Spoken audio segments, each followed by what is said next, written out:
Assalamualaikum warahmatullahi wabarakatuh. Alhamdulillah wassalatu ala Rasulillah Sayyidina Muhammad bin Abdullah wa ala alihi washabbihi wa wala amma ba'du. Pada pertemuan yang lalu kita telah membahas tentang 4 perkara yang membatalkan wudu. Maka di sini kita akan membahas untuk menyempurnakan pembahasan tersebut ya, agar lebih jelas. Khususnya pada perkara yang membatalkan wudu yang nomor 3, yaitu bersentuhannya dua kulit tanpa penghalang, laki-laki dan perempuan sama besarnya, tidak ada hubungan mahram. Yang mana ketika bersentuhan dua kulit laki-laki dan perempuan tanpa penghalang, itu dua-duanya batal, baik dengan sengaja ataupun tidak sengaja. Baik yang memegang maupun yang dipegang, semuanya batal. Dan di sini dua kulit berbeda kalau menyentuh rambut atau gigi, karena rambut dan gigi tidak termasuk kulit menurut para ulama, sehingga jika seorang suami memegang kepala istrinya atau rambut istrinya, maka tidak batal wudunya. Dan juga tanpa penghalang, jika bersentuhan dua kulit laki-laki dan perempuan ya, dengan penghalang ya, walaupun tipis penghalangnya, maka tidak batal. Di sini laki-laki dan perempuan, jika sama laki-laki ataupun sama perempuan tidak batal. Baik laki-laki dan perempuannya dua-dua hidup ataupun salah satunya ada yang meninggal atau kita megang mayit, ya, hukumnya tetap batal. Akan tapi yang batal hanya yang hidup saja, yang mayit tidak batal, karena dengan kematian maka terputus hukum syariat.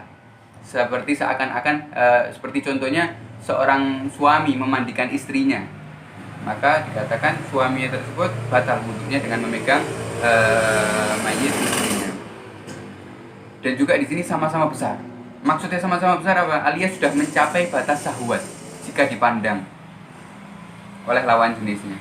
Akan tapi jika satu kecil satu besar, ya laki-lakinya sudah besar, perempuannya masih kecil, ataupun laki-lakinya masih kecil, laki-laki sudah besar, perempuannya masih kecil, atau sebaliknya, ya, maka tidak dikatakan batal.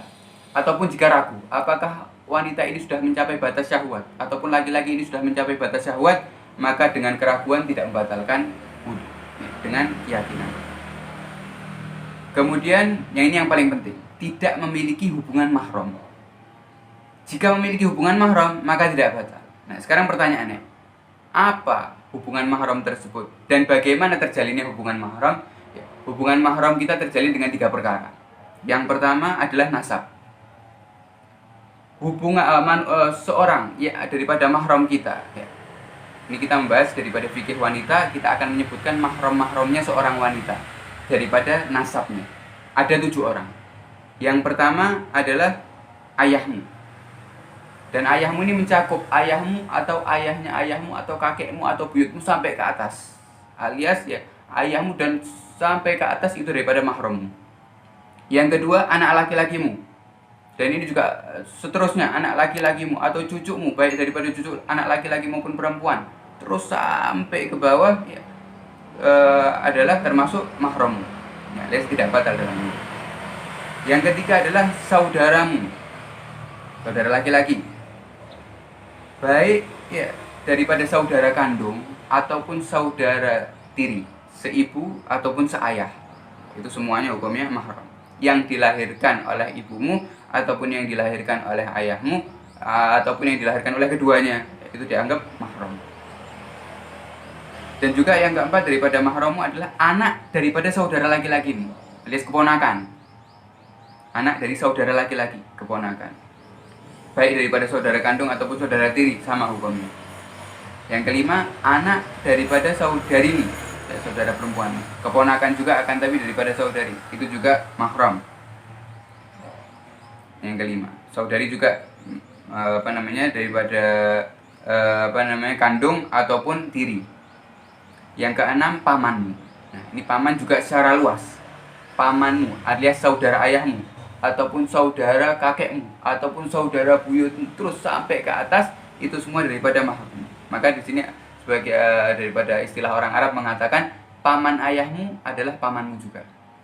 Ya.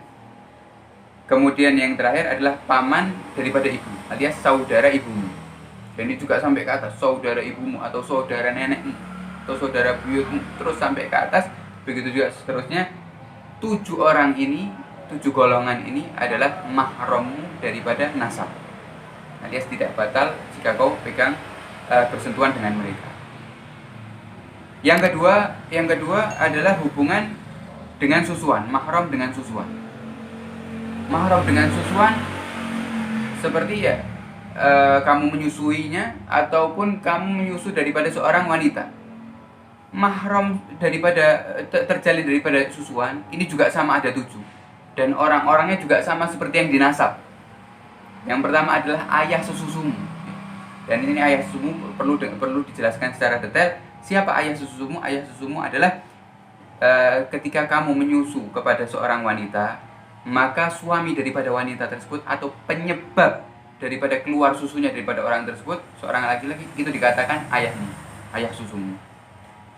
Misal seorang wanita ya menikah dengan seorang laki-laki. Setelah menikah kemudian melahirkan, wanita ini akan keluar air susunya. Nah, ketika air susu wanita ini diminumkan kepada seorang anak, ya menyusui anak-anak yang lain, maka anak ini menjadi ibu ini akan menjadi ibu daripada susu anak tersebut. Begitu juga ayahnya, alias yang menyebabkan seorang ibu ini keluar air susu, maka akan dinisbatkan menjadi ayah sesusu. Walaupun setelah bercerai, kemudian si wanita ini masih menyusui anak yang lain, maka tetap dinisbatkan ayah susunya adalah laki-laki yang pertama. Walaupun sudah menikah dengan laki-laki lain, selama belum melahirkan daripada suami yang baru tadi. Kalau sudah melahirkan daripada suami yang baru, maka dikatakan air susunya sudah terputus nisbatnya kepada yang pertama, dinisbatkan lagi kepada yang kedua. Ini ayah susumu. Begitu juga sama, kita kiaskan kepada 7 orang yang nasab. Ayah daripada ayah susumu, ataupun anak laki-laki yang kau susui, ataupun saudara sesusumu, ataupun ya anak daripada keponakan sesusumu, ataupun keponakan daripada saudari sesusumu, ya, ataupun paman sesusumu. Begitu juga paman dari ibu susumu. Ya, ini semuanya sama, 7 daripada nasab dan 7 daripada ibu susu.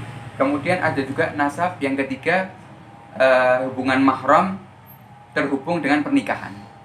Bagaimana? Yang pertama adalah ayah daripada suamimu, alias mertua.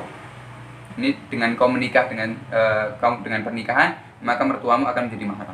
Yang kedua adalah anak laki-laki daripada suamimu. Misal kau menikah dengan seorang laki-laki yang sudah memiliki anak, maka anak tersebut akan menjadi mahrammu juga.